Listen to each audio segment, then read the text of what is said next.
Colegas, vamos dar sequência, então, à nossa sessão de julgamento do período da tarde do dia 8 de julho de 2020.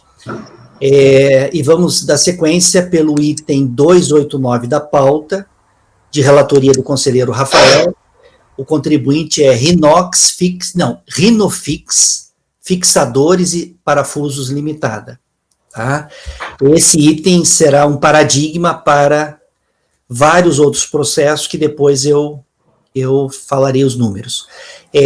289, Rafael, então, pode iniciar a leitura do relatório do voto, e se puder fazer um resumo, eu agradeço. Obrigado, pode começar. Obrigado, presidente. Na mesma situação dos anteriores, ali, antes do intervalo, trata-se de recurso voluntário interposto contra a decisão de primeira instância, que julgou improcedente a impugnação apresentada pela contribuinte com o fito de extinguir crédito tributário constituído mediante auto de infração.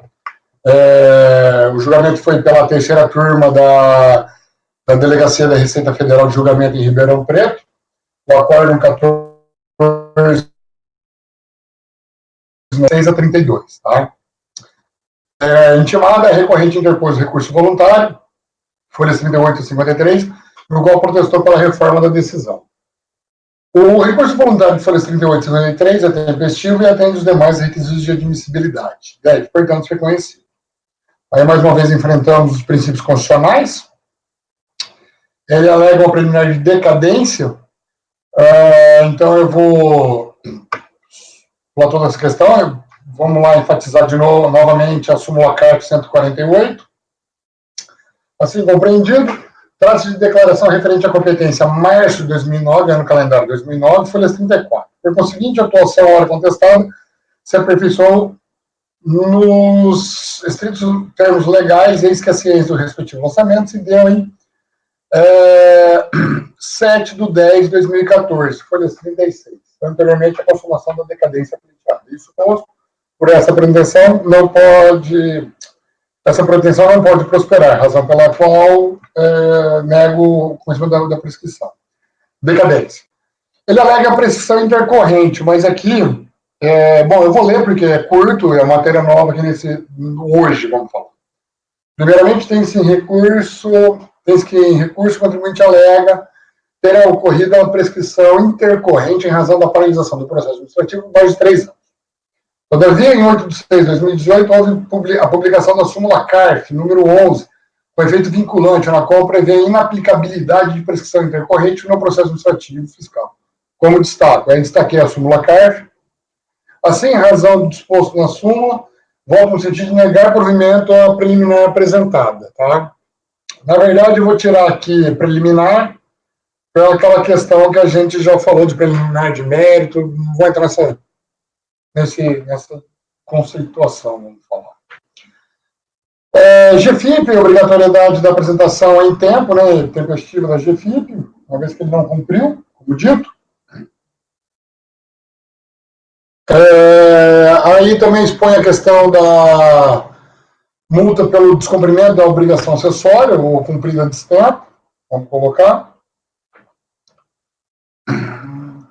Da denúncia espontânea, aqui, por ser obrigação acessória, vamos nos remeter aqui a súmula CARF número 49, e anistia e remissão, de acordo com a Lei 13.097 de 2015.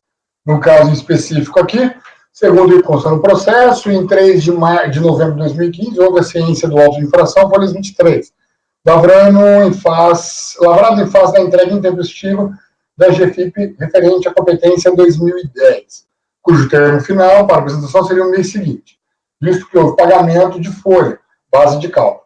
Contudo, os referidos documentos somente foram remetidos posterior ao prazo legal, folha 23. Por conseguinte, a recorrente não poderá se beneficiar nem da anistia nem da remissão pretendida. Aí eu falo de novo da responsabilidade objetiva do agente, que não cabe a redução não cabe redução de penalidade, vínculo jurisprudencial e conclusão. Onde o exposto, voto no sentido de negar provimento ao recurso voluntário. Presidente, como voto? Ok, Rafael. Colegas, o relator, então, em relação ao item 289 da pauta da recorrente Renofix Fixadores e Parafusos Limitada, está encaminhando por negar provimento ao recurso voluntário. Alguém gostaria de fazer algum comentário em relação a esse processo? Não. Alguém diverge do voto do relator? Não. Então, em relação ao item 289 da pauta, ficou assim: acordam os membros do colegiado, por unanimidade de votos, em negar provimento ao recurso voluntário. Essa decisão vai ser replicada nos itens 290, 291, 292, 293 e 294, que são repetitivos, que são processos repetitivos. Agora vamos passar, Rafael, ao item 295. Estamos quase terminando os teus, Rafael.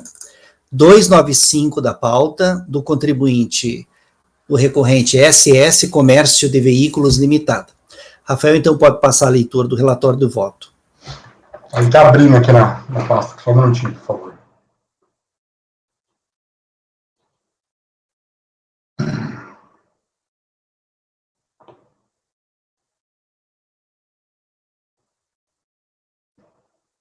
Vou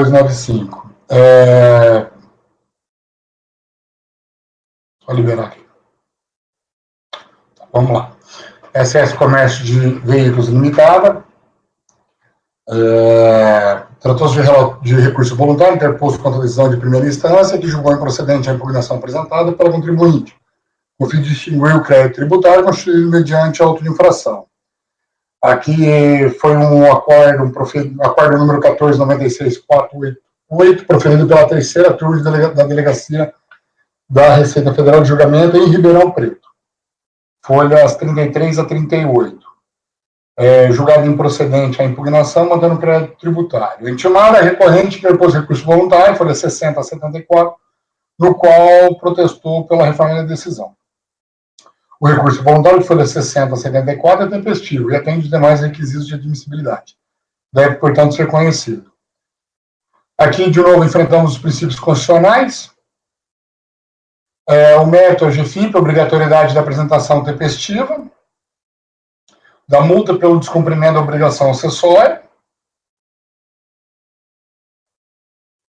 a responsabilidade objetiva do agente, redução da penalidade não cabe, e vínculo de jurisprudência. Não teve alegação de decadência, não teve alegação de anistia, nem nada. Ele só alega que não caberia multa. Então, nega o provimento ao recurso voluntário. Que é como eu voto. Ok, esse foi bem tranquilo. Só um instantinho, Rafael. Colegas, em relação ao item 295 da pauta, do contribuinte SS Comércio de Veículos Limitada, o conselheiro relator está encaminhando por negar provimento ao recurso voluntário. Alguém gostaria de fazer algum comentário? Não? Alguém diverge do relator? Ninguém diverge. Então vai ficar assim, em relação ao item 295, acordam os membros do colegiado, por unanimidade de votos, em negar provimento ao recurso voluntário. A decisão referente ao item 295 será replicada nos itens 296,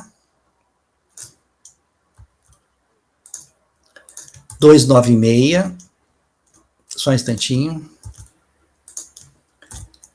297, 298, 299, 300, 301, 302, 303, 304, 305, 306, 307, 308, 309, 310, 311, 312, 313, 314, 315, 316, 317, 318, 319, 320, 321, 322, 323, 324, 325, 326, 327,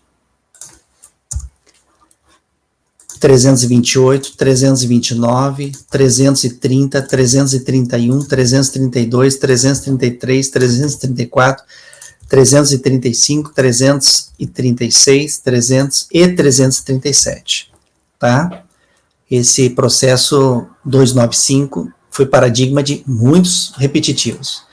Agora, Rafael, vamos fazer mais um processo teu e depois vai ser um da Renata. Aí você vai ter um descanso aí para sua bela voz. Agora, colegas, vamos então para o item 338 da pauta, e também de relatoria do conselheiro Rafael. O recorrente é representação Chara e Bie Limitada. Item 338. Rafael pode então passar a leitura do relatório e do voto.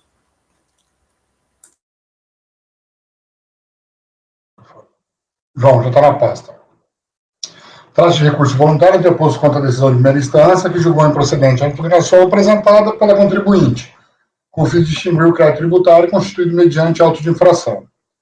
Também da terceira, o acordo número 1493-520, também da terceira turma da Delegacia da Receita Federal de Julgamento em Ribeirão Preto, folhas 14 a 19. Intimada, a recorrente interpôs recurso voluntário, folhas 24 a 32, no qual protestou pela reforma da decisão.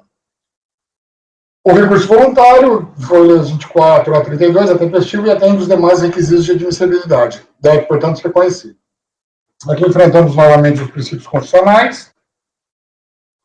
Do mérito, a obrigatoriedade da apresentação tempestiva da GFIP. A multa pelo descumprimento da obrigação acessória.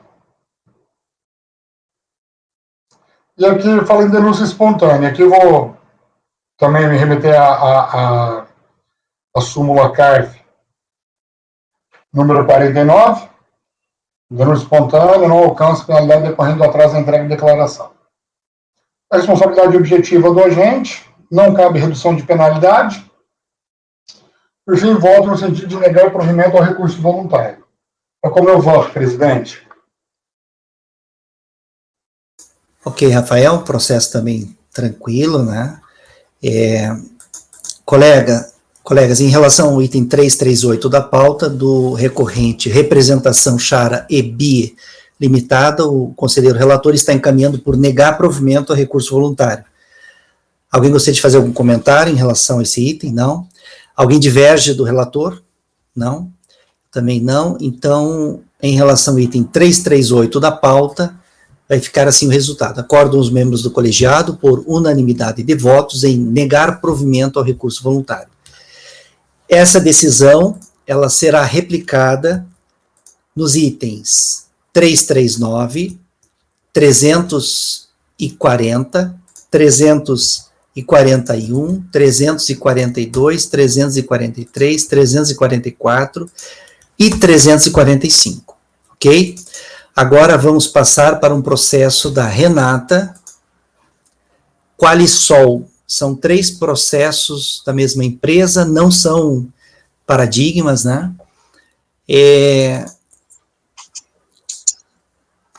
Renata, eles estão nessa ordem aí, tá? Mas veja, se você achar que é melhor julgar um... São iguais, são idênticos, eles todos. Tá. Então fica bom. O relacionamento é obrigação principal, que é o principal, que é esse 346, e os outros 2 são outras entidades e fundos, e obrigação são a retenção na fonte. Tá? Ok. Então, pode começar então a leitura. A gente pode fazer esse 346 e o outro é só, tanto que a DRJ fez uma decisão só replicou. Uma decisão só e jogou os 3. Ok, tá? Então pode passar a leitura do item 346, se for possível, né? Fazer um resumo do relatório de voto. O relatório é pequenininho e eu vou ler, porque assim, eu acho que a gente nunca julgou nada, que eu me lembro, a gente nunca julgou nada, eu nunca tinha visto, para mim é novidade, para vocês certamente não é, eu imagino que não, principalmente com o Luiz Henrique, acho que eu lembro já dele ter falado algo semelhante, então, mas é curto, o relatório eu acho que está curtinho, então eu vou rápido, tá bom? Então, eu vou ler rápido aqui o relatório. Traz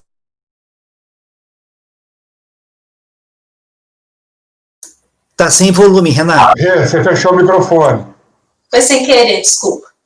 Trata-se de auto de infração para a cobrança de contribuições sociais a cargo da empresa sobre a remuneração de segurados e empregados, incluindo a destinada ao financiamento de benefícios concedidos em razão do grau de incidência de incapacidade laborativa decorrente dos riscos ambientais do trabalho, no montante de R$ 18.265,70, e acrescido de muitos juros, prefaz o valor consolidado de R$ 32.291,94 aos 26 de 7 de 2010.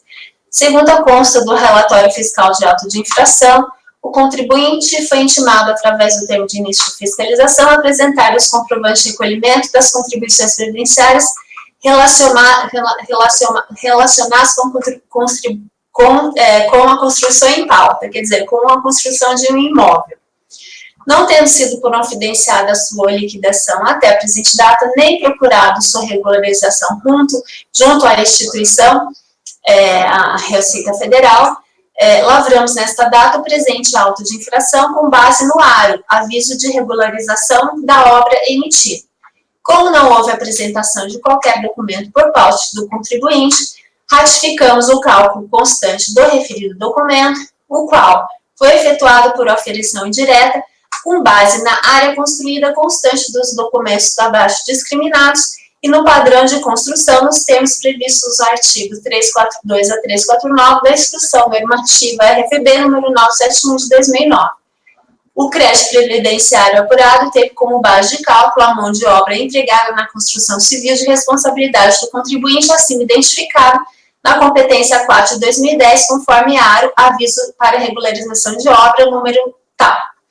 Os documentos foram estes que ele avaliou, DISO/ARO, número tal, alvará de construção da Prefeitura Municipal de São José do Rio Preto, que é a localidade onde está o imóvel, o ABITSE da Prefeitura, área total, que ele considerou como um imóvel comercial, e o comprovante de residência e cópia de RG/CPF do contribuinte.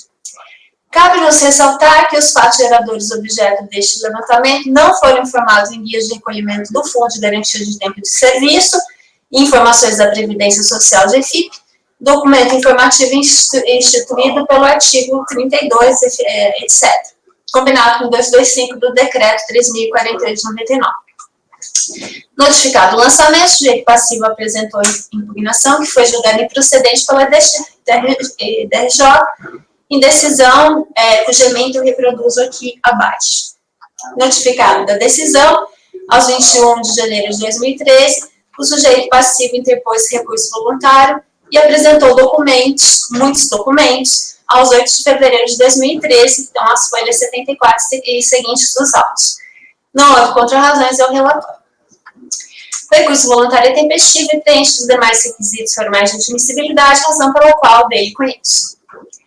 Trata-se de auto de infração para a cobrança de crédito tributário de contribuições previdenciárias patronais, inclusive a destinada ao financiamento de benefícios concedidos em razão do grau de incidência de incapacidade laborativa, decorrente dos riscos ambientais do trabalho da competência 4 de 2010, incidentes sobre a remuneração de segurados e empregados relacionados com a construção da obra matrícula SEI, número final 380175, com endereço na rua Antônio Osni Onsi, filho número 100, esquina com a rua Camel Haddad, número em São José do Rio Preto, estado de São Paulo.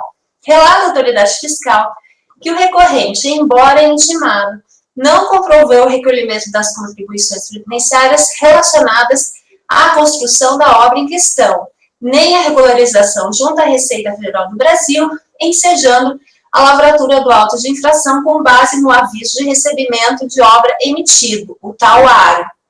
Esclarece ainda que o cálculo constante do ARO, efetuado por aferição indireta com base na área construída constante de documentos, quais sejam a BITS número 1104, alvará de regularização número 2235, alvará de construção número 475, certidão número 2906 e projeto comercial, e no padrão de construção, nos termos previstos nos artigos 342 a 349 da INRB número 971 de 2009, foi ratificado, uma vez que não houve apresentação de nenhum documento pelo contribuinte. E o que eu achei um pouco estranho, porque ele menciona todos esses documentos aqui, que também não se há de saber onde foram obtidos, uma vez que ele diz que ele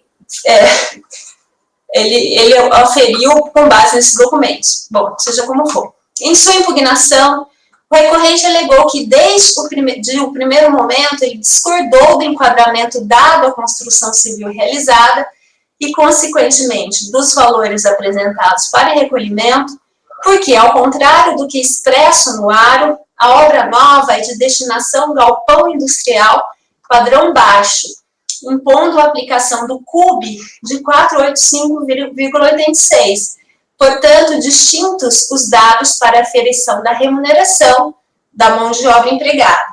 Afirmou que, quando do termo de início do procedimento fiscal, não possuía elementos comprobatórios das características da construção, mas que naquele momento apresenta a certidão número 16 de 3, naquele momento da impugnação, 16 14 de 4 de 2010, mas apenas emitido no dia 18 de 5 de 2010, quer dizer, aqui tem um de maio a mais, pela Prefeitura de São José do Rio Preto, e que demonstra claramente que a destinação da construção é um galpão industrial e que a própria atividade fim da empresa é a industrialização de produtos químicos. O julgador de primeira instância não acolheu os julgamentos do contribuinte. Vou acertar aqui. Sob o fundamento de que, pela leitura do acima disposto na INRFB 971 de 2009 e pela análise da documentação apresentada, inclusive da certidão número 1613 de 2010, anexa à impugnação, conclui-se que a alegação do contribuinte não procede. Isso porque, conforme a BITS número 1104, alvará de regularização número 2235, alvará de construção número 475, certidão número 2906 de 2009 e projeto comercial, trata-se de regularização de uma construção civil comercial, enquadrando-se a obra no inciso 2º do artigo 346 da Instrução Normativa RFB número 971 de 2009. Observa-se que a certidão número 1613 de 2010 em nenhum momento menciona destinação específica do imóvel que pudesse descaracterizar a documentação que embasou o aro e caracterizá-lo como galpão industrial nos moldes do inciso 4º do artigo 349 da Instrução Normativa RFB 971 de 2009. Em seu recurso voluntário, o recorrente afirma, conforme demonstram os documentos anexo, no ano de 2000, quando apresentava a razão social de bandeirante comercial de Rio Preto, cujo ramo de atividade era 24.99.600, fabricação de outros produtos químicos, deu início à obra de seu galpão industrial, parte da qual foi concluída em março de 2001, com o início das atividades em suas novas instalações. Esclarece que a alteração de sua denominação social ocorreu aos 10 de 10 de 2007 para a Qualisol Indústria e Comércio de Produtos Químicos Limitada, permanecendo sua atividade principal a industrial, 2071100, fabricação de tintas, vernizes, esmaltes e lacas. Afirma que está localizada no distrito industrial da cidade de São José do Rio Preto e que as empresas ali instaladas são obrigatoriamente industriais, pois não é permitido é dizer, a Prefeitura Municipal de São José do Rio Preto não concede alvará de funcionamento que se exerça qualquer outro tipo de atividade naquele local. Nessa linha, diz que possui alvará de funcionamento no distrito industrial e anexa documento comprobatório, o que demonstra que sua atividade preponderante é a industrialização de produtos químicos, que a certidão número 16.3 de 2010, anexada com a impugnação, aponta que a destinação da obra questionada foi para um galpão industrial e para corroborar a tese defendida de que a atividade correta para definir o CUB, no presente caso é galpão industrial padrão baixo, anexa ao seu recurso diversos documentos que comprovam que desenvolve atividade industrial. Por fim, argumenta que, por um equívoco, foi requerido junto à Prefeitura Municipal de São José do Rio Preto alvará para construção e regularização de imóvel com destinação comercial. No entanto, todos os demais documentos que autorizam o exercício da atividade são de destinação industrial, razão pela qual o CUB aplicável à obra para cálculo da contribuição previdenciária a ser recolhida deve ser com base na destinação industrial do prédio, nos termos do inciso 4º do artigo 346 da INRB 97109, galpão, projeto industrial. Pois bem, de acordo com o acima narrado, a controvérsia gravada no presente processo diz respeito ao enquadramento da obra para definir o CUB aplicável se comercial andar livre, conforme consta do auto de infração, ou galpão industrial padrão baixo, como defende o recorrente. A respeito do tema, a instrução normativa número 97109 assim disciplina a matéria.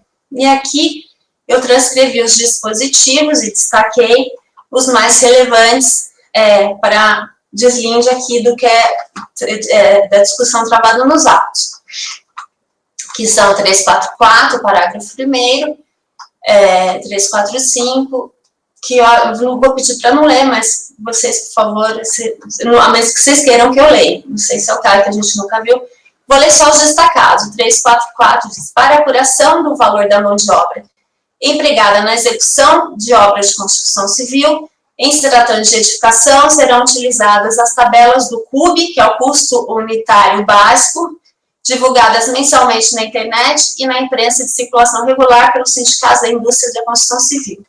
Parágrafo 1º. O CUB é a parte do custo por metro quadrado da construção do projeto padrão, considerado, calculado pelo Sinduscom, de acordo com a nova norma técnica 12721 de 2006 da Associação da BNT, e é utilizado para avaliação dos custos da construção das edificações.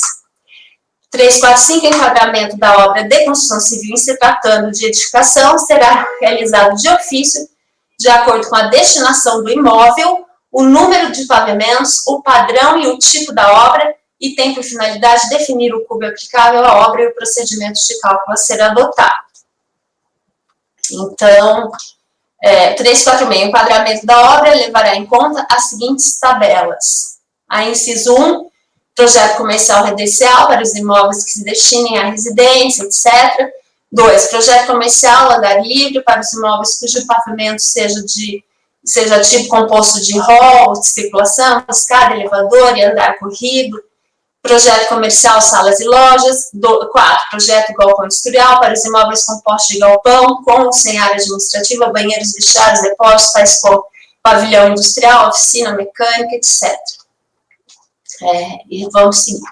Dos dispositivos acima reproduzidos, verifica-se que o enquadramento da obra para fins de definição do CUB, custo unitário básico, utilizado na aferição por apuração indireta da remuneração da mão de obra empregada na execução da obra de construção civil, e, consequentemente, no cálculo das contribuições sociais correspondentes, leva em conta uma série de fatores, quais sejam a destinação do imóvel construído, o número de pavimentos, o padrão respectivo e o tipo da obra.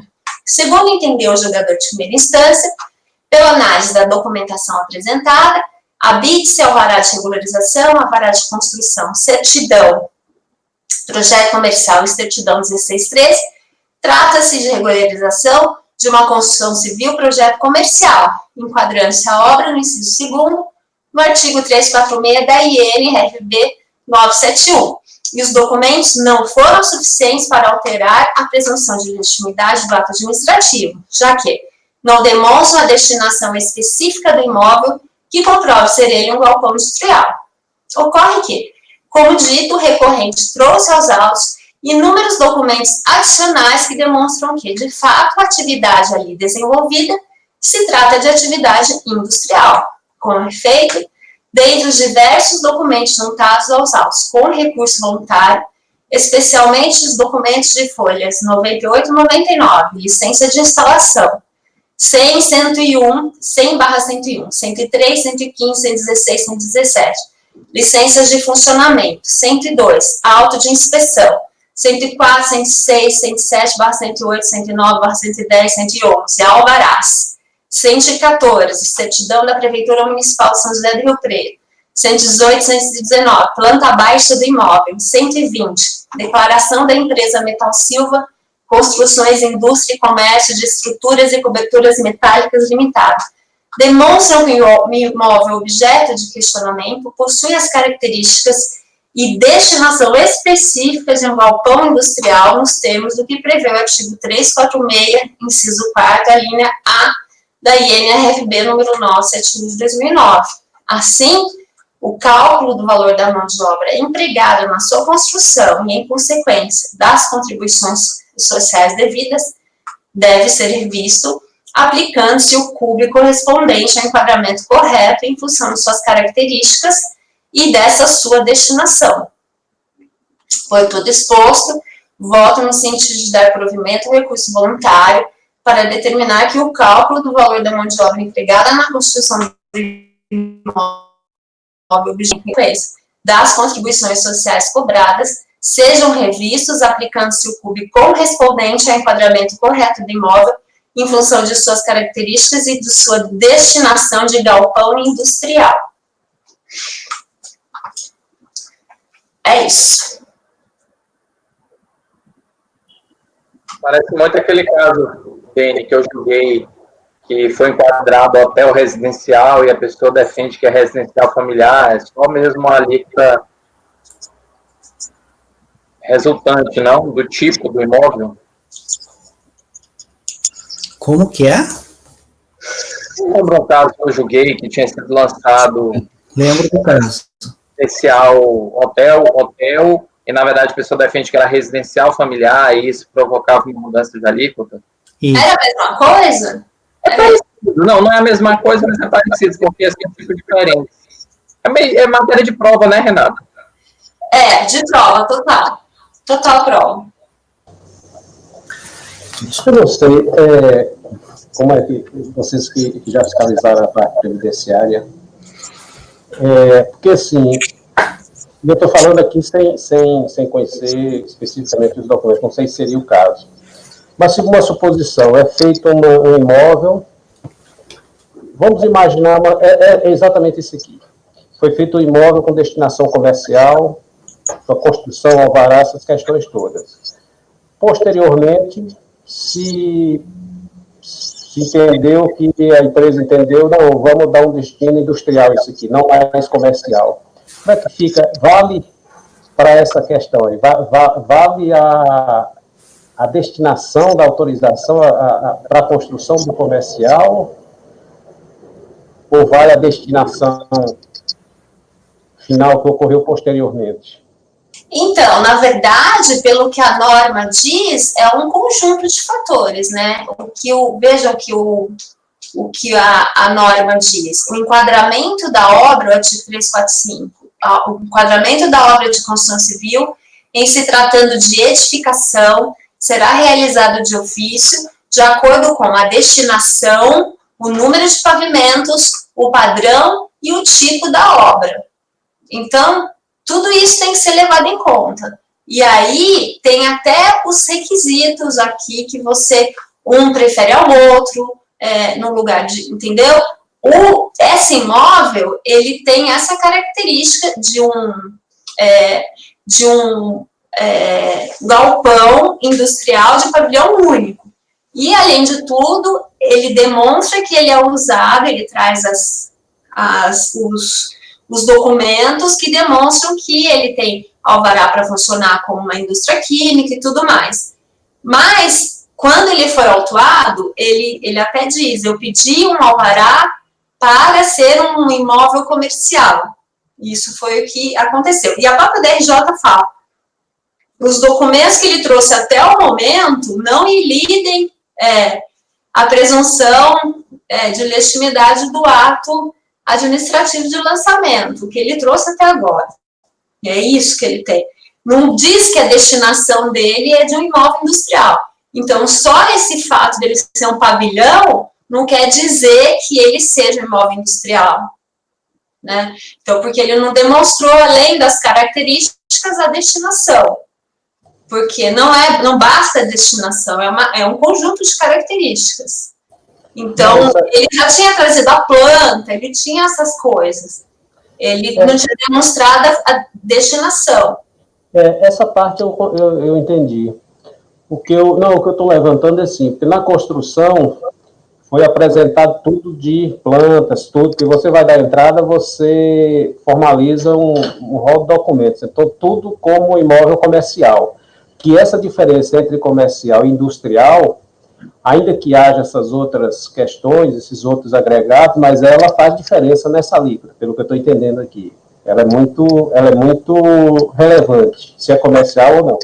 Então, na entrada da documentação, no alvará de liberação da construção, é tudo comercial. Aí depois a empresa resolveu dar uma outra destinação, momento posterior. Porque a contribuição previdenciária, ela implica o seguinte, esse arbitramento aí do CUB, isso aqui ele está suprindo a contribuição dos empregados que trabalharam aqui, é a contribuição referente a essas questões, né? É uma forma grosseira de dizer, né? Então, eu assim, nessa primeira análise meio por cima aqui, no momento da autuação, aquilo ali preenchia os requisitos de um imóvel comercial. Eu construí uma casa e depois eu resolvi alterar essa casa aqui, eu vou botar um comércio agora. Eu estou entendendo, não se está dizendo que não está tendo a utilização na indústria, porque posteriormente ele apresentou os documentos. Agora, na construção, na vistoria de liberação da construção, essa documentação toda está como comercial, né? Foi até no recurso que ele trouxe a outra, né? Sim, foi isso. Ele até reconhece, ele diz que por equívoco ele pediu um alvará para uma construção comercial. Isso ele reconhece que ele fez. Ele fala isso no recurso voluntário. Mas, bom, enfim, poderia ter um galpão para um fim comercial, mas o fato é que era um galpão. Desde o princípio era um galpão.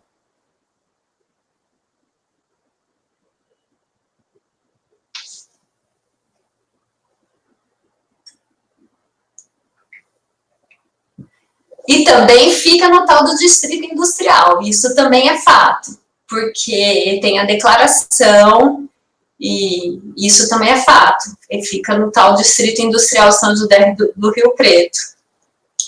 Se pode, não pode, ele tem a declaração dizendo que, da própria prefeitura, dizendo que fica no distrito industrial, e que não se opõe à realização da atividade de beneficiamento de verniz, alguma outra coisa assim, sabe? Isso é fato, ele está no Distrito Industrial de São José do Rio Preto.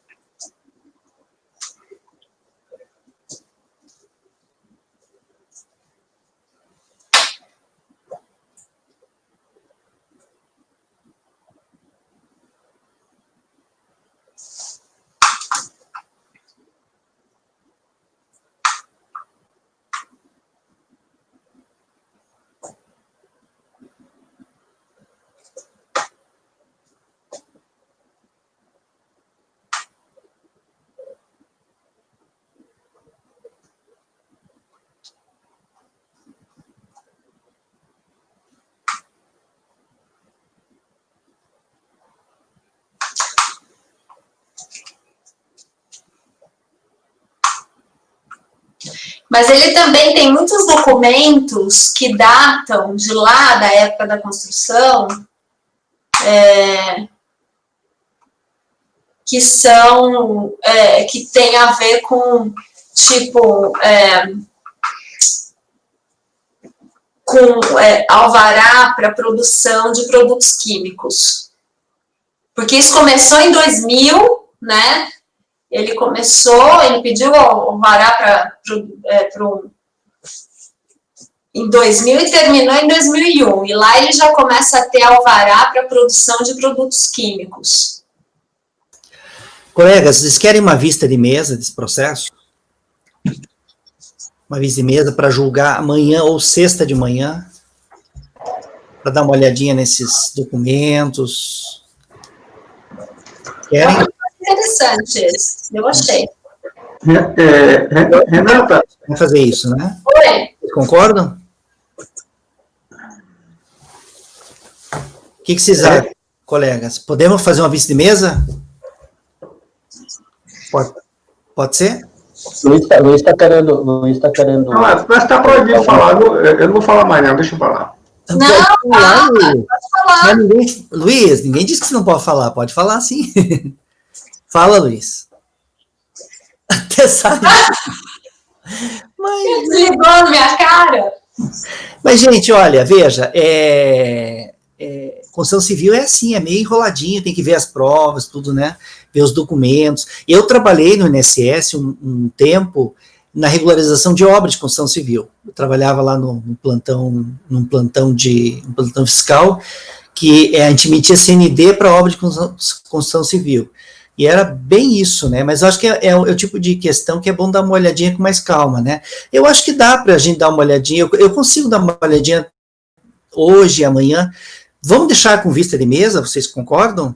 Né? A gente julga daí com mais tranquilidade, pode ser? Tudo bem, Renata? Por você? Evidente, claro. Alguém diverge e tudo. Aí, viu, Luiz, você não quer aparecer, mas daí você dá uma olhadinha no processo e daí já vem com alguma informação daí na sessão pra gente, tá bom? Então, colegas, Renata, uma coisa, o que muda de um para o outro é no calendário? Não, são os tributos, terceiros, né, outras entidades e fundos, tudo mesmo. Em relação à mesma obra, Isso. Ah, tá. Mesmo, tudo, idêntico. Terceiros e a outra é a contribuição dos segurados. Só isso. Tá, então, colegas, eu vou colocar a vista de mesa, tá? Eu não vou deixar definido quando que a gente julga, eu vou tentar dar uma olhada nisso que hoje, se vocês quiserem dar uma olhada, amanhã a gente vê se julga já amanhã, se não julgar amanhã, a gente julga na sexta daí, tá bom? Colocar a vista de mesa. Melhorar com mais calma. Eu acho que dá para a gente julgar nessa reunião e não deixar para o próximo mês, né? Esse aqui acho que não é tão complicado assim. Tá. Quer falar alguma coisa, Luiz?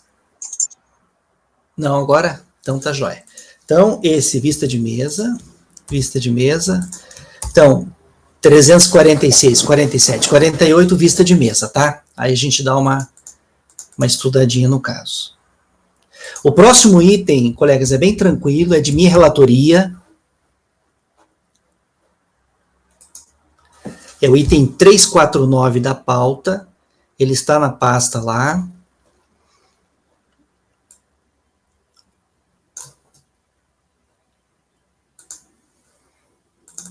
Michael, Comércio Limitada.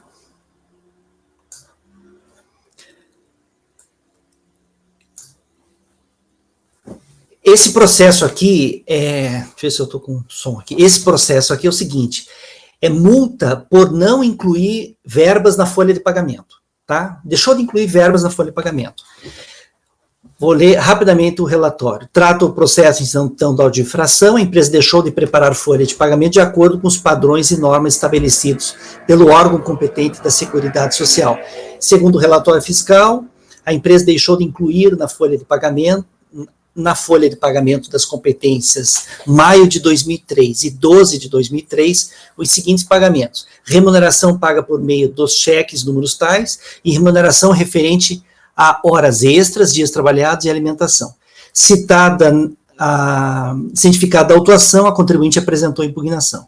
Ao julgar a impugnação, a 14ª turma da Delegacia da Receita Federal do Brasil de Julgamento no Rio de Janeiro, concluiu pela sua procedência em parte, sendo afastado o agravamento da multa. A multa tinha sido agravada, o agravamento foi afastado e manteve o valor original. Essa aqui é uma multa de R$ 1.200, colegas. Uma multa relativamente baixa, né, para os padrões. Um detalhe aqui, cientificada da decisão de primeira instância, em 3/7/2009, segundo o aviso de recebimento de folha 120, foram instruídos autos com o recurso voluntário de folhas tais em 19 de fevereiro de 2009. Todavia, uma vez que esse recurso diz respeito a auto de infração estranho ao presente processo, ou seja, ao auto de infração DEBCAD número tal, foi o processo encaminhado à unidade de origem da Secretaria Especial da Receita Federal do Brasil para o seu saneamento, com a juntada do recurso voluntário correto, vide despacho de folhas tais. Desse modo, em 20 de dezembro de 2019, foi procedida a juntada do recurso voluntário de folhas tais, no qual a contribuinte traz ipsis literis as mesmas alegações da sua impugnação, é o relatório. Esse é um daqueles casos que a gente pega de vez em quando, que vai julgar, ver que o recurso voluntário não tem nada a ver com o processo, a gente pede para a unidade de origem substituir, né, ou às vezes vem faltando partes do recurso voluntário, né, nesse caso era um recurso voluntário errado. Eu vou passar o voto. O recurso voluntário é tempestivo e atende aos demais requisitos de admissibilidade da multa aplicada. Um casinho bem simples. É um votinho bem curto, eu vou ler rapidamente. Segundo a defesa, ao aduzir que não integram o salário de contribuição, alega a recorrente que nem os abonos concedidos e nem as alimentações pagas pela empresa deveriam constar da folha de pagamento, razão pela qual se mostraria insubsistente a autuação. Todavia, em que pese a defesa, não merece guarida tal alegação. Vejamos inicialmente o que dispõe a legislação de regência sobre a obrigação acessória em comento. Então, eu trago ali dispositivos da Lei 8.212, eu trago ali dispositivos da IN 100, vigente ao tempo dos fatos, e faço um destaque no artigo 65, inciso 3, a linha D ali, ó, que diz o seguinte, esse dispositivo diz o seguinte, ó, eu vou ler ali, o artigo 65, a empresa e a equiparada, sem prejuízo do cumprimento de outras obrigações acessórias previstas na legislação previdenciária, estão obrigadas a elaborar folha de pagamento mensal das remunerações, tá? Nela constando, na folha de pagamento, tudo que tem que constar, e uma das coisas que tem que constar, que é a linha D, diz o seguinte, nela constando destacados as parcelas integrantes e não integrantes da remuneração e os descontos legais. Ou seja, independente se é base de cálculo ou não das contribuições, tudo aquilo que é pago para os empregados tem que estar na folha de pagamento. E o regulamento da Previdência Social, aqui é interessante a linha A ali do artigo 283, inciso 1, a linha A, deixar a empresa de preparar folha de pagamento das remunerações pagas devidas ou creditadas a todos os segurados do seu serviço, de acordo com este regulamento e com os demais padrões e normas estabelecidos pelo INSS. E aquela IN que eu citei, ela é justamente esse padrão estabelecido pelo INSS, né? Que na folha tem que constar todas as verbas, tá? Aí a portaria interministerial 77 ali é sobre o valor da multa. Conforme se observa da exegese dos dispositivos acima, tem-se que as empresas são obrigadas a preparar folha de pagamento das remunerações pagas ou creditadas a todos os segurados a seu serviço, de acordo com os padrões e normas estabelecidos pelo órgão competente de Seguridade Social. O Instituto Nacional do Seguro Social, por sua vez, estabeleceu que na folha de pagamento, dentre outras informações, deve constar as parcelas integrantes e não integrantes da remuneração, bem como os descontos legais. Sendo assim, o descumprimento dessa obrigação ao tempo da infração sujeitava o infrator à pena administrativa de multa de R$ 1.254,89. Pois bem, no caso em tela, independente de integrar ou não o salário de contribuição, as verbas apuradas pela fiscalização, que eram cheques, horas extras, dias trabalhados, alimentação, referenciadas pela recorrente em seu recurso como abonos e alimentação, deveriam ter sido incluídas na folha de pagamento. Por oportuno, trazemos o seguinte excerto da decisão recorrida. Diz assim a decisão de primeira instância: com relação à impugnação, a conclusão que se impõe é a de que a autuada não trouxe aos autos argumentos que justifiquem a revisão da presente autuação. Ao contrário, ao defender-se, a autuada admite o cometimento da referida infração quando argumenta que, nem, abre aspas, nem todos nem os abonos concedidos, nem as alimentações pagas pela empresa deveriam constar da folha de pagamento da mesma. E acrescenta em sua peça impugnatória que agiu a impugnante fornecendo aos seus trabalhadores o benefício concedido e obrigatório de acordo com a convenção coletiva vigente na época dos fatos, tendo assim efetuado o pagamento do abono devido ao final do dia de trabalho. Cabe ressaltar, inclusive, que a própria recorrente reafirma em seu recurso ser desnecessária a inclusão dessas verbas na folha de pagamento. Confira-se, diz assim a recorrente no recurso. Nesse sentido, nem os abonos concedidos, nem as alimentações pagas pela empresa deveriam constar da folha de pagamento da mesma, de forma que a presente autuação se mostre insubsistente em todos os seus termos. Portanto, resta patente o descumprimento da obrigação acessória, razão pela qual deve ser mantida a multa aplicada em 1254. Isso posto, voto por negar provimento ao recurso voluntário. É bem tranquilo, gente, é bem simples, né? Era uma obrigação, ela deixou de informar, ela não questiona, e não é a questão aqui não é a natureza da verba, é o fato de ter deixado de ser, é o fato de não ter sido incluído na folha de pagamento. Alguém gostaria de fazer algum comentário? Não? Alguém diverge desse voto? Não? Então, colegas, em relação ao item 349 da pauta, acordam os membros do colegiado, por unanimidade de votos, em negar provimento ao recurso voluntário.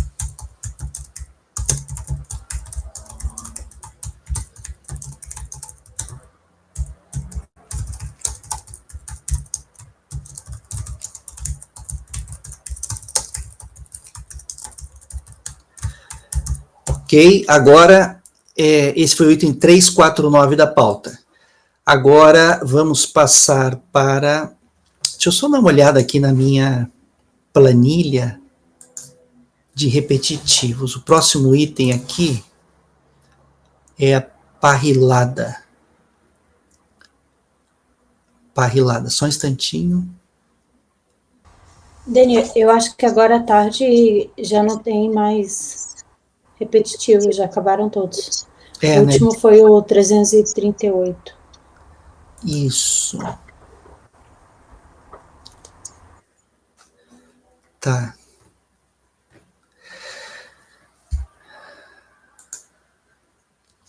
Que horas são? 5h19. Colegas, veja, nós temos agora pouco tempo, né, para o final, não sei como é que estão esses processos, algum desses processos do final da pauta aqui, de vocês, são processos tranquilos de fazer? Vejam, eu tenho 6 processos do pedido da parte da manhã, da mesma empresa, que são bem tranquilos de fazer, eu acho que daria para a gente arriscar. Aí eu queria saber se algum desses de vocês aqui do período da tarde é tranquilo, que daria para fazer agora à tarde. Dani, o meu 352 da HP Eletricidade, ele é tranquilo, tá? Foi um pedido de compensação baseado numa decisão judicial, só que a decisão judicial limitou a compensação e não a restituição de valores. Eu estou negando o provimento. Se ele está baseando o pedido de restituição numa decisão que autorizou a compensação, mas não a restituição... HP Eletricidade, né? Vamos ver aqui. Mas se quiser fazer os seus, fica à vontade. Vamos fazer esse primeiro aí. Os meus também não são demorados, não. Agora, eu acho que se tem 6 aí, eu acho que por causa do tempo era priorizar, né? Precisa um pacote de uma vez, né? É verdade. Também acho. Mas esse teu parece tranquilo. Dá para fazer esse teu e os meus na sequência, pode ser? Faz os teus, e aí depois, se der tempo, eu faço o meu. Tá. Pode ser? Pode. Daí fazemos esse da HP, então. Sim, o meu é 1, se os seus são 6, vamos eliminar a maior. Ok. Tá. Os meus processos, colegas, eles são os últimos da pauta da manhã. É Castro. Vamos voltar lá. Eu não coloquei na pasta lá ainda, já vou colocar, só um instantinho.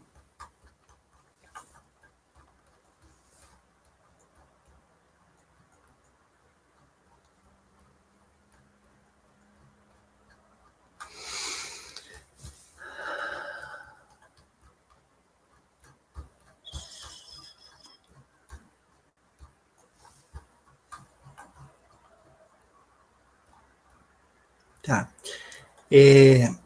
Itens 210 em diante, tá? Eu vou colocar eles na pasta.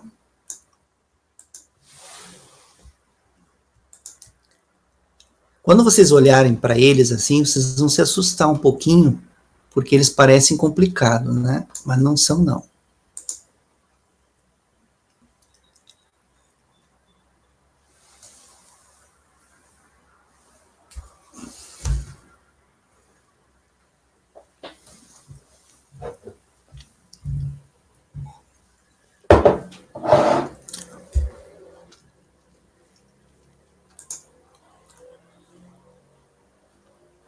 Tá, eles já estão na pasta, já estão disponíveis para vocês.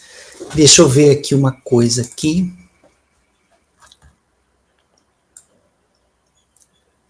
Tá, vamos começar, se eu não me engano, deixa eu ver, esse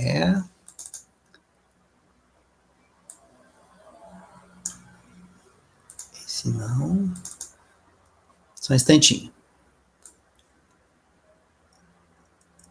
Esse não. 17,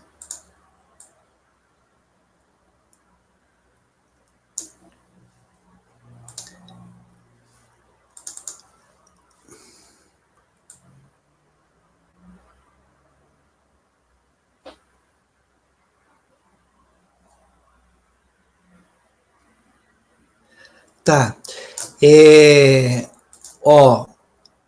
O final 26, quer dizer, o 210, o item 210, o item 213 e o item 214 é decadência integral, tá? Decadência integral. Então, vamos abrir o 210 ali. Vamos abrir o 210 primeiro, que é o primeiro. Vamos fazer os da decadência primeiro, tá? Contribuição previdenciária, tá? O ano aqui, o período de apuração é maio de 96 até nesse caso aqui é maio de 96, tá? É maio de 96. É lançamento aqui de contribuição. Eu vou ser bem sintético aqui, já que é decadência, eu estou reconhecendo a decadência de todo o período. Eu vou ser bem sintético no meu relatório aqui, tá? Então, é lançamento de contribuição previdenciária, o ano é 96, é competência maio de 96, ao julgar a impugnação, o contribuinte entrou com impugnação, ao julgar a impugnação, o órgão julgador da Secretaria da Receita Previdenciária concluiu pela sua improcedência, consignando ali a ementa. Repara que a decisão da DRJ é anterior à súmula vinculante do STF número 8, que é de 2008. Essa decisão aqui é de 2006. Cientificada da decisão, a contribuinte apresentou recurso, faz várias alegações de recurso. Tá, vamos para o voto. O recurso voluntário é tempestivo e atende aos demais requisitos de admissibilidade, assim dele conheço. Tá? Da ocorrência de fato superveniente. Nos termos do artigo 45, vigente à época, isso que eu vou ler rapidamente aqui, eu não vou precisar ler nos outros dois que também são decadentes. Nos termos do artigo 45, vigente à época dos fatos, o direito da Seguridade Social de apurar e lançar seus créditos extinguia em 10 anos, porém, em decorrência do julgamento dos recursos extraordinários números tais, o STF editou, em junho de 2008, a referenciada súmula vinculante número 8, nos seguintes termos.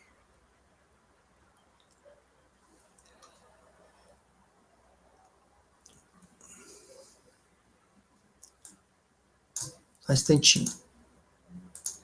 No seguinte, eu cito ali a súmula vinculante, pois bem, faça a súmula vinculante, saiu aquele parecer lá da PGFN, a esse respeito, vejamos o que dispõe o CTN, eu falo ali do artigo 150 e do 173, aí conforme se observa, o prazo para a Seguridade apurar constituir seus créditos passou a ser de 5 anos, e aí a contagem vai depender se é pelo artigo 150 ou artigo 173. Sendo assim, no caso em tela, como o lançamento diz respeito a período de maio de 1º de maio de 96 a 31 de maio de 96, segundo o relatório fiscal de folhas 9 a 12, e considerando que a ciência do lançamento ocorreu só em maio de 2006, ou seja, 10 anos depois, né, tem-se que, por qualquer uma das regras do CTN, ou seja, artigo 150, parágrafo 4º ou artigo 171, inciso 1, o crédito lançado restou integralmente atingido pela decadência. Desse modo, em razão da perda de objeto, não faremos análise do recurso voluntário. Tá? E aqui não teve alegação da decadência, sabe? Aí eu tô reconhecendo de ofício. Isso posto, voto por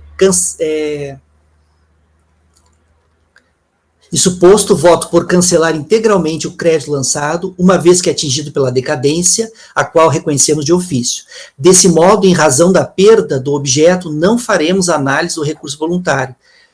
É um caso meio atípico, né? Eu não estou dizendo se dou provimento ou não recurso, né? Eu não estou analisando as alegações recursais, mas eu estou cancelando o crédito integral, né? E não tem por que agora apreciar aqui uma decadência inquestionável. Alguém acha que teria que mudar a forma de concluir aqui, ou pode ser assim? Alguém diverge? Não, pode ser assim mesmo, né? Eu acho que... Porque geralmente a gente dá provimento ou não dá provimento, né? Ou não conhece, né? Acho que é a Diaju, né, que faz a correção da data. Eu acho que eles vão questionar o que é que foi.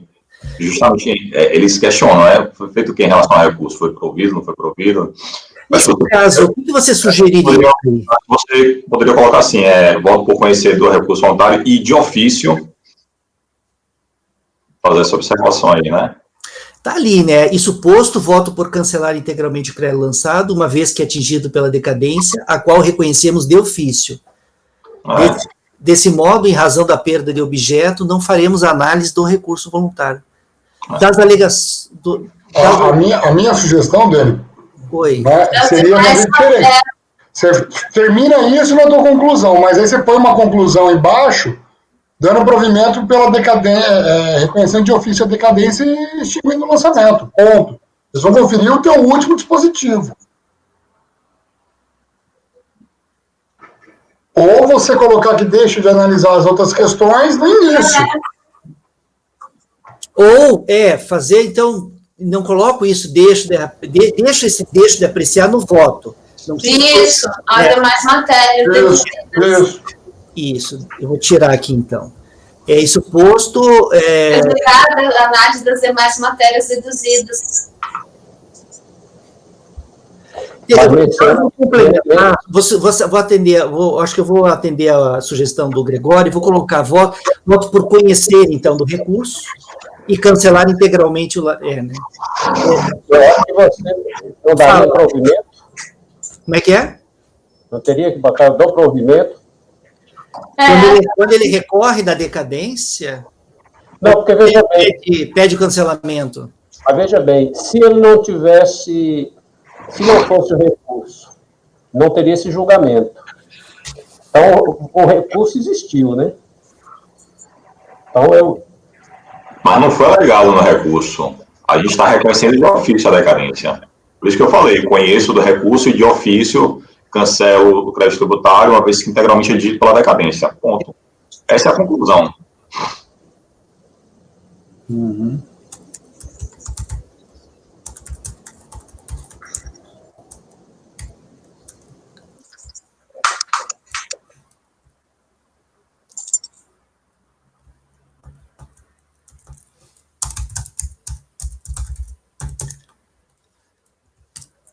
Coloquei assim, vê se vocês concordam. Isso posto, voto por conhecer do recurso voluntário e cancelar integralmente o crédito lançado de ofício, uma vez que atingido pela decadência. Pode ser? Umas situações meio diferentes, né? A gente fica... Na turma extraordinária, a gente vota uma tabelinha, eles têm umas colunas. Aí você tem Você conhece ou não conhece do recurso? Se você conhecer do recurso, ou você dá provimento integral, parcial, ou nega provimento integral, parcial. Quando você nega provimento e cancela o crédito, você nega provimento às razões recursais. Acho que a da turma extraordinária é meio engessada, né? Você fica limitado àquela ali. Lá não tem outra, você fica naquela ali, não tem, ou você conhece ou não conhece. Se você não conhecer, matou. Se você conhecer, você tem que julgar. Só se o contribuinte, no final, pede o cancelamento do débito, daí vale, será? Como recurso, e eu estou cancelando, será que vale daí? Tá. Em resumo, o que ele pretende é esse cancelamento, né? O restante é argumento, né? O restante é o que ele traz de argumento para fundamentar essa pretensão dele. Tá. Colegas, nesse caso aqui, ó, essa é a decisão, tá? Está sendo cancelado esse lançamento. Ou eu mantenho essa decisão que a gente fez agora aqui, né, isso posto, volto para conhecer do recurso e cancelar integralmente o crédito lançado de ofício, mas que é dito pela decadência, deixo só isso, ou de repente eu faço alguma alteração só para melhorar a redação, mas a decisão não vai mudar, é essa decisão, tá bom? Tá? Isso eu falo porque se aparecer na ata um texto um pouquinho diferente, é porque eu só fiz um ajuste para melhorar a redação, mas a decisão é essa, né, o lançamento aqui está sendo cancelado integralmente. Alguém diverge? Ninguém diverge, né? Então, essa é a decisão que vai constar na ata. Vamos agora fazer o item 213. 213.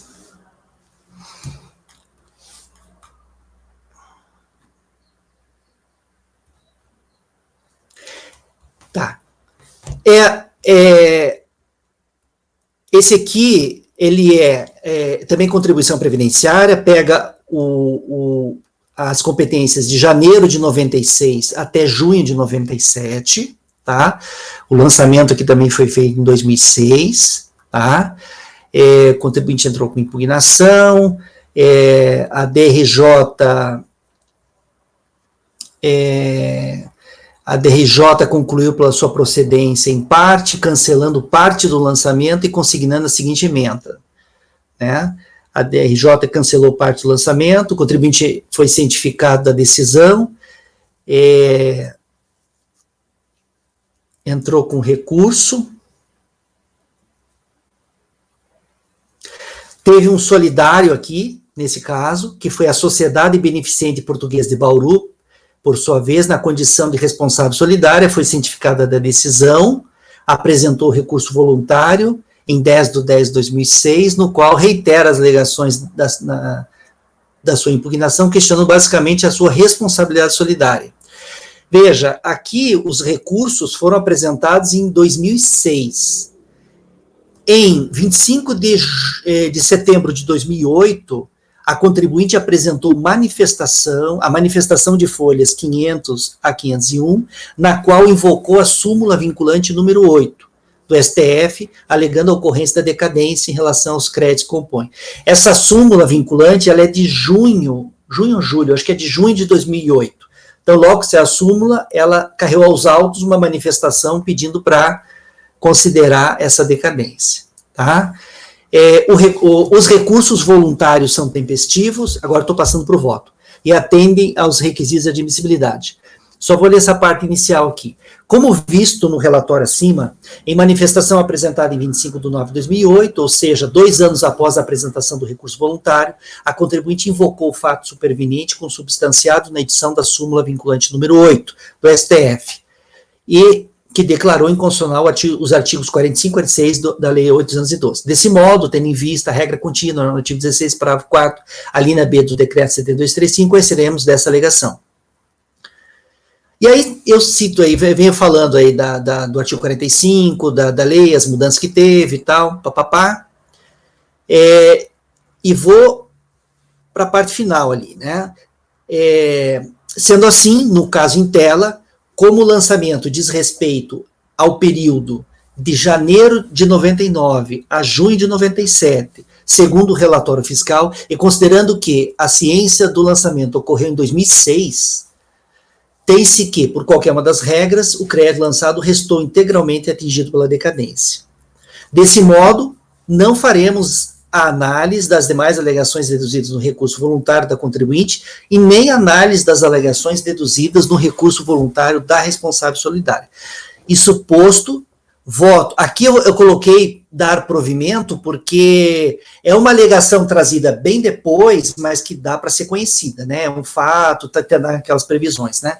Isso posto, voto por dar provimento ao recurso voluntário da contribuinte, cancelando integralmente o crédito lançado, uma vez que é atingido pela decadência, razão pela qual não faremos análise das demais alegações por ela deduzida. E nem faremos análise das alegações deduzidas pela responsável solidária, Sociedade Beneficente Portuguesa, tá? Alguém gostaria de fazer algum comentário? Não, né? Alguém diverge? Não, né? Isso aqui é tranquilo, né?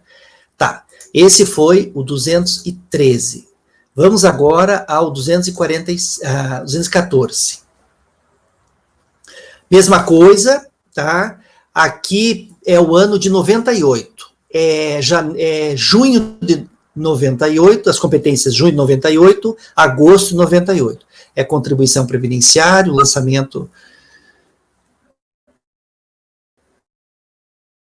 do contribuinte entrou em impugnação, a DRJ concluiu pela improcedência da impugnação, a contribuinte apresentou, deixa eu só ver um negocinho aqui. A contribuinte apresentou a impugnação e a Jesus Cristo Santos dos Últimos Dias, por sua vez, na condição de responsável solidária, foi cientificada e também apresentou o recurso, tá? Agora vamos para o voto. Do conhecimento dos recursos. O recurso voluntário da contribuinte é tempestivo e atende aos demais requisitos de admissibilidade. Assim dele conheço. Tá, o deles. Assim dele conheço. Contudo, não conheceremos do recurso voluntário interposto pela responsável solidária, associação, haja vista a apresentação intempestiva da impugnação, o que levou à não instauração do contencioso em relação à mesma. Ela apresentou a impugnação intempestiva e a DRJ não, acho que aqui foi DN, foi o órgão lá do INSS, reconheceu que ela era intempestiva, tá? Mas mesmo assim ela apresentou recurso. Então não estou conhecendo do recurso da responsável solidária. DN, e ela não defende a tempestividade não da impugnação? Ou ela só traz razão de mérito contra a atuação? O que eu coloquei no relatório ali, a Associação Brasileira, mas sabe o que acontece aqui? A DRJ fez assim, ela disse, lá na DN, a impugnação do solidário é intempestiva, não merece conhecida, tal, todavia, faremos apenas um esclarecimento, daí ela meio que trata da impugnação, entendeu? Ela fala lá em algumas linhas sobre o que a solidária alega, né? Eu tenho a impressão que a solidária entendeu que meio que aceitou a impugnação, mas ela reconhece que foi intempestiva. E no relatório eu coloquei, a Associação Brasileira das Igrejas, por sua vez, na condição de responsável solidária, foi cientificada da decisão, apresentou o recurso de folha-tal, no qual questiona a sua responsabilidade solidária, alegando ainda falta de esclarecimentos a respeito das inconsistências encontradas na contabilidade, decadência, aqui alega decadência, e equívoco na apuração do débito previdenciário ao não ter sido considerado pela fiscalização o fornecimento de materiais. Ela não questiona a questão da tempestividade. Aí tá, da ocorrência de fato superveniente, aí eu entro nessa questão da decadência, né? Aí trago toda essa questão legal, né, da súmula vinculante número 8 e tal. Aí, vou lá para baixo. Sendo assim, no caso em tela, como o lançamento diz respeito ao período de junho de 98 a agosto de 98, segundo o relatório fiscal de folhas tais, e considerando que a ciência do lançamento se deu em maio de 2006, tem-se que, por qualquer uma das regras, o crédito lançado restou integralmente atingido pela decadência. Desse modo, em razão da perda de objeto, não faremos análise do recurso voluntário. Isso posto, voto por conhecer do recurso voluntário interposto pela contribuinte e por não conhecer do recurso voluntário interposto pela responsável solidária, haja vista a não instauração do contencioso administrativo em relação à mesma. E voto por cancelar integralmente o crédito lançado, uma vez que é atingido pela decadência, a qual reconhecemos de ofício. Quem alegou a decadência, nesse caso aqui, foi a solidária. Aí eu não conheci, então estou reconhecendo de ofício. Desse modo, em razão da perda, já não faremos a análise do recurso voluntário da contribuinte. Tá. Alguém gostaria de comentar, divergir? Não? Isso aqui é tranquilo. É decadência, bem decadência. Foi feito 10 anos depois, daquela regra antiga, né? Tá, então fizemos 210, 213, 214. Falta mais 3, colegas. Mais 3, 1, 2... Vamos fazer agora o 81. 81, contribuição previdenciária também. Aqui pega período não decadente. É maio de 96 até fevereiro de 2006. Denis, só para eu acompanhar, nós fizemos 214, 213... 210... 213 e 214. 210, tá. Então tá, e agora vamos fazer? Esses são os que são integralmente decadentes, né? Tá. Agora vamos fazer o 211, tá? Então 211 pega o período de maio de 96 até fevereiro de 2006, o lançamento foi em 2006, então pega um período não decadente, tá? O contribuinte entrou com impugnação, eu vou bem rápido no relatório, tá?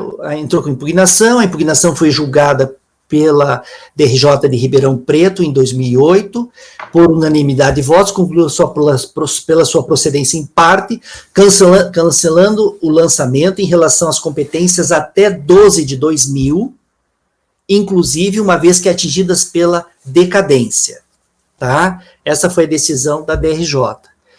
Agora, nesse aqui tem só um detalhezinho, ó. Em 28 de 10 de 2008, foi encaminhado a intimação do resultado do julgamento por via postal para a contribuinte, que é a CAS. Porém, conforme se observa no aviso de recebimento de folhas tais, a correspondência retornou com a informação de que o destinatário se mudou. A seção de controle e acompanhamento tributário da Delegacia da Receita Federal do Brasil em Bauru procedeu então à intimação do resultado do julgamento do sócio Elcio Luiz Castro, a qual cedeu em 10 de 11 de 2008, conforme a R de folhas tais. Em 10 de 12 de 2008, a contribuinte apresentou o recurso voluntário. E aí, no recurso, alega decadência, tá? Alega decadência, e em relação ao levantamento FP2, traz umas alegações ali. Na sequência, a contribuinte tece considerações em relação a diversas competências e tal. É o relatório do conhecimento. Como visto no relatório acima, após mostrar infrutífera a intimação da contribuinte por via postal, a DRF em Bauru procedeu à intimação de um dos sócios da empresa. Porém, nos termos do artigo 23 do decreto 7235, é o sujeito passivo, pessoa física ou jurídica, que deve ser intimado. Desse modo, uma vez que restou improfícua a intimação por via postal, a contribuinte deveria ter sido intimada por edital, à luz do que dispõe o parágrafo 1º do artigo 23 do mesmo diploma, tornando, portanto, irregular a intimação da contribuinte na pessoa do sócio. De qualquer modo, com base no artigo 214, parágrafo 1º do CPC de 73, que era o vigente à época, a apresentação do recurso voluntário pela contribuinte supriu a falha na intimação, sendo assim, conhecemos do recurso. Da alegada decadência a partir dos fatos geradores. Segundo a recorrente, a apuração do prazo decadencial deveria ter sido feita a partir dos fatos geradores, nos termos do artigo 150, parágrafo 4 do CTN, e não como fez a fiscalização, tomando por base 173, inciso 1. De fato, compulsando a decisão recorrida, notamos que o julgado da COA simplesmente aplicou o artigo 173, inciso 1 do CTN, sem qualquer consideração sobre a aplicação do artigo 150, parágrafo 4. Vejamos, eu trago ali a decisão. Pois bem, nos termos do artigo 45 da Lei 212, aí eu trago aquela fundamentação lá da súmula vinculante, né, falo que quando é lançamento por homologação e tem antecipação de pagamento, a contagem do prazo é pela regra do 150, parágrafo 4, e quando não tem é pela regra do 173. No caso Intelo, o lançamento abarca as competências de maio de 96 a fevereiro de maio de 96 a fevereiro de 2006, tendo sido lavrada a NFLD em 28 de abril de 2006, com ciência a contribuinte em 4 de maio de 2006. Portanto, segundo o discriminativo analítico do débito de florestais, além da decadência reconhecida pela decisão de peristância, até a competência 12 de 2000, foram atingidos pela decadência com base na regra do artigo 150 para o 4 CTN, as competências 1, 2, 3 de 2001, do levantamento FP1, e as competências 1, 2, 3 e 4 de 2001 do levantamento FP2, uma vez que houve antecipação de pagamento nessas competências. Confira. Aí eu trago ali dos relatórios que acompanham a notificação, que mostra ali os recolhimentos. Portanto, cabe provimento ao recurso no tocante a essas 3 competências em relação às quais o lançamento deverá ser cancelado. Não? Oi? São 4 competências, né? É janeiro, fevereiro, março e abril de 2001. Isso. Não, na verdade são 2 códigos de levantamento, né? São 2 códigos. Aí um dos códigos tem 4 competências. No final, quando conclui... 3. Ah, entendi o que você falou. Portanto, cabe provimento ao recurso no tocante. Vou colocar assim, ó, a essas competências. Tirar essas 3 aqui. Tá? É que eu acho que teve um dos votos que era 3 e eu acabei usando o mesmo texto. Portanto, cabe provimento do recurso no tocante a essas competências em relação às quais o lançamento deverá ser cancelado. Ok, Gregório? Tá. Do levantamento FP2 e levantamento FP3. Estou terminando já, tá? Em relação a esse levantamento, aduza recorrente que a obra denominada Jardim Olímpio, sem número tal, foi realizada por empreitada total, razão pela qual devem ser considerados os recolhimentos referentes a essa obra. Pois bem, vejamos que restou consignada a decisão recorrida. Por fim, tem-se que o contribuinte alega que a obra denominada Jardim Olímpio, sem número tal, não se trata de empreitada parcial, mas sim de empreitada total, o que levou à emissão de GFIP com o código 155, mas não traz aos autos cópia do contrato firmado, o que permitiria verificar se o serviço foi prestado sob o regime de empreitada total e, consequentemente, comprovar sua alegação. Dessa forma, não procede tal alegação. Como se vê, a DRJ concluiu pela improcedência da presente alegação por falta de apresentação do contrato firmado para a construção, o qual poderia atestar a forma de contratação, e se por empreitada total ou se por empreitada parcial. E agora, no recurso, a recorrente apenas reitera tal alegação, sem, contudo, carregar aos autos o respectivo contrato. Desse modo, mantemos o julgado a quo.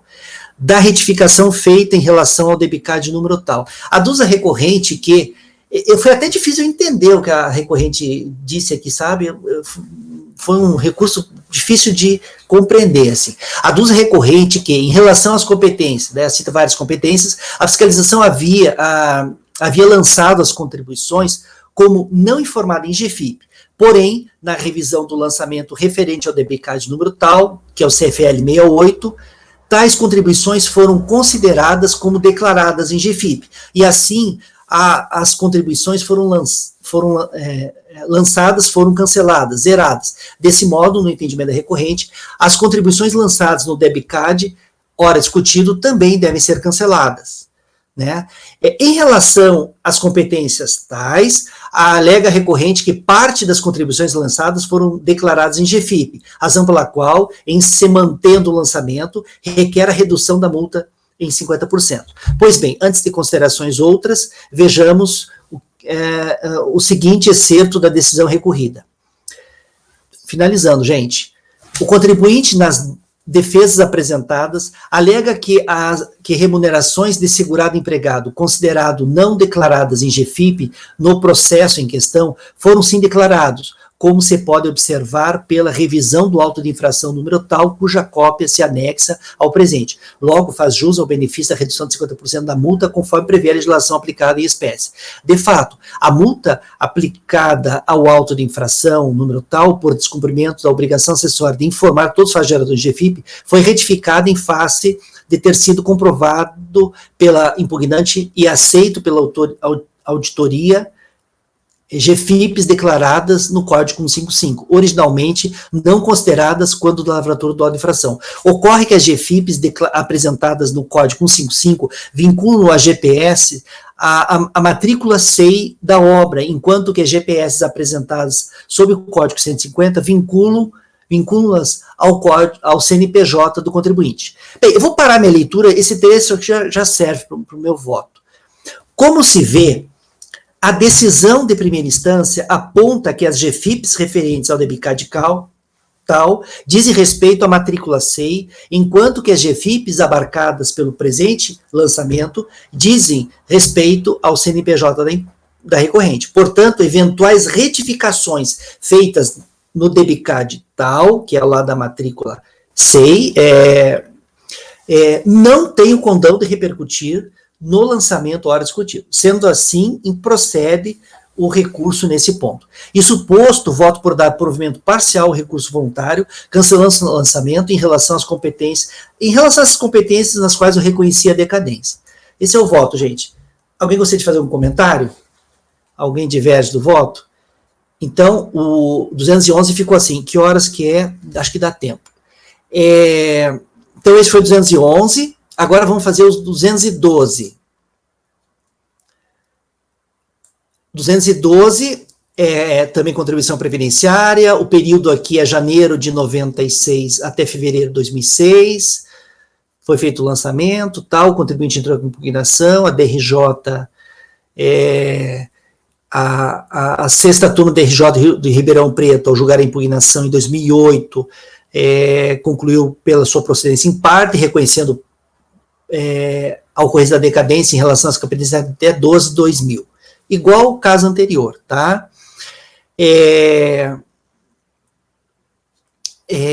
Nesse caso aqui também aconteceu isso, né? Eles mandaram a correspondência para a contribuinte, retornou, aí eles intimaram um sócio. Gente, isso não pode acontecer, eles fazem isso.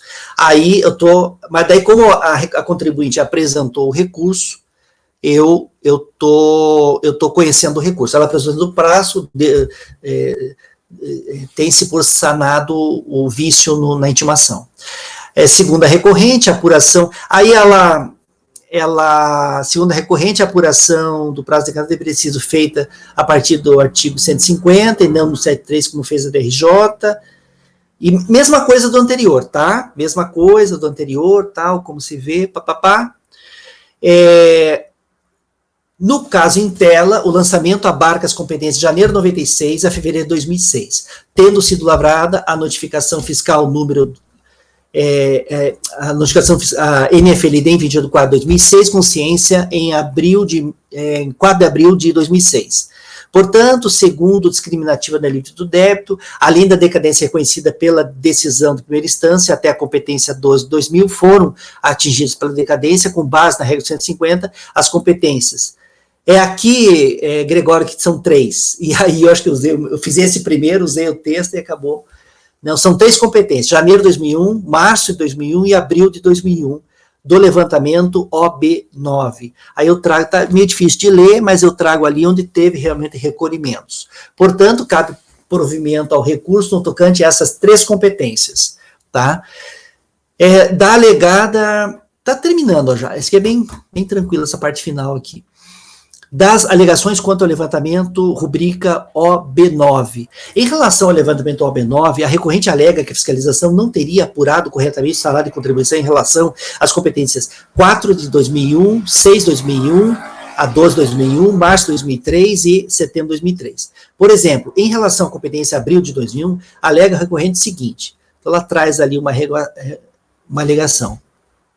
Ela diz assim, ó, nessa competência o fisco previdenciário apurou mão de obra aplicando 40% sobre o valor das notas fiscais, números tais, encontrando o valor de R$ 8.307 como salário de contribuição. Ocorre que o salário de contribuição não foi apurado corretamente, considerando mão de obra apurada de 20 mil, folha de pagamento das obras Paulistão, GV e 3 de maio de 13 mil, o que resulta no valor de 6 mil, com salário de contribuição e não como calculou a fiscalização. Pois bem, segundo o relatório fiscal e o relatório de análise da contabilidade de folhas tais, o arbitramento da base de cálculo das contribuições se deu pelo fato de a contabilidade apresentar diversas inconsistências. Num desses relatórios lá são relacionadas às inconsistências. No arbitramento foi aplicada a regra do artigo 600, inciso 1 da IN 3, que traz o seguinte comando, né?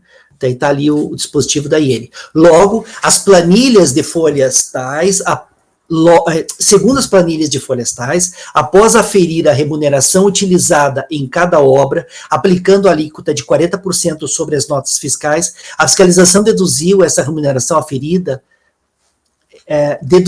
dessa remuneração aferida a mão de obra constantes na folha de pagamento de cada obra e assim chegou à base de cálculo do lançamento. No caso da competência 4/2001, a fiscalização realizou os seguintes cálculos. Aí eu faço uma demonstração de como que foi o cálculo que a fiscalização fez para chegar no lançamento, tá? Tá bem, tem que parar um pouquinho para pensar, tal, mas tá bem certinho ali, tá? Pois bem, em relação a esse cálculo, a recorrente alega que a remuneração em folha de pagamento corresponde a 13 mil, e não 11.987. Desse modo, a base de cálculo do lançamento seria 6 mil e não 8.300. Porém, não localizamos nos autos qualquer documento capaz de atestar esse valor de folha de pagamento alegado. Tá? Esse valor que a contribuinte fala de folha de pagamento não consta em lugar nenhum, não localizei. Mas o que o fiscal fez, eu consegui chegar ao cálculo fiscal com base nos elementos que tem nos autos, e eu fiz um exemplo nessa planilha aqui. Aí eu coloquei aquele parágrafo padrão que eu uso sempre, né? Pondere-se com o lançamento, devidamente motivado, é ato administrativo que goza do atributo de presunção relativa de legalidade e veracidade, e, portanto, cumprir a recorrente o ônus de afastar, mediante prova robusta e inequívoca, encontrar a expressão que não ocorreu. A alegação tratada acima é a mesma em relação às competências em relação às competências de abril de 2001 a março de 2002, valendo para todas elas a mesma decisão hora prolatada em relação à competência 4/2001, sendo que em relação à competência 9 de 2003, requer a recorrente a exclusão da nota fiscal 361, pois seu atendimento se refere a serviços de manutenção. Contudo, data vênia, a discriminação do serviço constante nessa nota, a administração de obra, não nos parece suficiente para afastá-la da exação, confira-se. Né? Ela fala que seria serviço de manutenção, só que a nota fala administração de obra, né? Então eu não a faço aqui. Isso posto, voto por dar provimento parcial ao recurso voluntário, cancelando o lançamento em relação às competências janeiro, março e abril de 2001 do levantamento OB7, uma vez que atingidas pela decadência. É isso aí, gente. Alguém diverge? Alguém quer fazer comentário? Não? Então, essa é a decisão. E agora acho que é o último, né? O último é um 68, gente. Bem tranquilinho, tá? Bem tranquilinho esse aqui. Esse aqui é um CFL 68. Reparem que o voto é bem curtinho, tá? Hora, falta... Vai dar bem em cima do tempo nosso. Esse aqui é um CFL 68, tá? CFL 68 também pega aquele período ali de janeiro de 96 a fevereiro de 2006. Tá? A contribuinte entrou com impugnação, a DRJ julgou a impugnação, reconheceu a decadência até 12 de 2000, tá? Até 12 de 2000. Deixa eu ver aqui aquela questão, teve aqui aquela questão da intimação do resultado da desamortização ser encaminhada para a contribuinte ter voltado e eles intimarem o sócio, mas daí a contribuinte apresentou no prazo, eu estou aceitando, tá? Segundo, da alegação de decadência, segundo a recorrente, a apuração do prazo decadencial deveria ter sido feita com base no artigo 150 e não como fez a fiscalização no artigo 173, Vejamos, então, o que dispõe o artigo 150, coloquei ali. Como se vê, a contagem do prazo decadencial pela regra do artigo 150 diz respeito ao lançamento por homologação, no qual o próprio contribuinte apura o tributo devido e efetua o recolhimento, ficando tal procedimento no aguardo de homologação pela Fazenda Pública. Porém, o caso em pauta trata de lançamento de ofício de multa por descumprimento de obrigação acessória. E, nesse caso, a contagem do prazo decadencial é sempre feita pela regra do 173-1 do CTN. Essa, inclusive, é a inteligência da súmula CAF 148, que eu citei ali. Portanto, incabível a contagem do prazo decadencial pela regra do artigo 150, parágrafo 4, devendo, pois, ser mantido o julgado a quo. Da alegação quanto às competências 13 de 2001 e 13 de 2004. Alega recorrente que a competência 13 de 2001 foi informada junto com a competência dezembro de 2001 e que a competência 13 de 2004 foi informada nas competências 11 de 2004 e 12 de 2004, e que tal situação deve ser considerada no julgamento. Porém, não vemos em que medida tal consideração possa ser relevante. Mesmo que a recorrente tenha informado nas GFIPs das competências 12 de 2001, 11 de 2004 e 12 de 2004, as contribuições referentes ao 13º salário dos anos de 2001 e 2004, tal fato por si só não se mostra suficiente para afastar a exação. Pondere-se que o lançamento devidamente motivado é ato administrativo que goza da tributo e previsão relativa de legalidade e veracidade. E, portanto, cumprir a impugnante ônus afastar essa presunção, demonstrando, por exemplo, que a base de cálculo apurada pela fiscalização foi efetivamente informada em GFIP, o que não ocorreu, entendeu? Ele trouxe uma alegação que não justifica o fato de não ter incluído na GFIP aquilo que a fiscalização levantou, entendeu? Isso posto, voto por negar provimento ao recurso voluntário contra essa multa aqui do CFL 68. Alguém gostaria de fazer algum comentário? Oi, fala. Esse CFL 68, ele diz respeito a todos os outros 5 processos?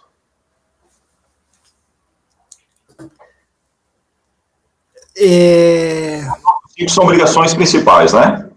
São obrigações principais. E esse CFL, ele teve, você viu, né, ele já teve retificações, foi cancelado multa por conta da decadência, né, parte dele já foi cancelada para a DRJ, mas sim, eu tenho que ver certinho, né, mas é por conta daquela questão da base de cálculo da multa? Isso. Pois é, e tinha que ver certinho, né, se algum valor lá repercutiu aqui. Bem, em todos os outros 5, houve provimento, né? Em alguns foi provimento total, caiu totalmente, e outros foi provimento parcial. Como nesse caso aqui de CFL 68, a DRJ já excluiu até dezembro de 2000, ficaria para ver se ele se refere aos outros 2 processos, que é o 211 e o 212, em relação aos quais houve provimento parcial, né? Isso. Porque aí, se ele for, aí eu vou divergir de você para dar provimento parcial nele também. Quer deixar ele em vista mesmo? Eu dou uma olhada, mas... Perfeito. Eu próprio, se você quiser dar uma olhada, eu também acho que vou dar uma olhada. Se a gente não conseguir julgar ele amanhã, até sexta a gente julga ele, tá? Só para ver se faltou alguma coisa. Eu até imaginei que você fosse comentar sobre isso, né? Mas, então tá. Então, colegas, esse aqui fica em vista de mesa, tá? E os outros, então, foi dado ou provimento parcial, os outros foi ou dado provimento, foi cancelado integralmente o crédito tributário, foi dado provimento parcial. E esse aqui, em princípio, é negar provimento, mas daí tá em vista de mesa, tá bom? Ai, gente, desculpa. Pareceu que demorou, não demorou tanto, né? Acho que deu uns 25 minutos, mais ou menos, mas foi 6 processos, né? Então, tá. Colegas, vamos encerrar por hoje, então? Até amanhã. Ainda. Então tá, colegas, amanhã às 9 horas a gente retoma, tá? Se puderem conectar um pouquinho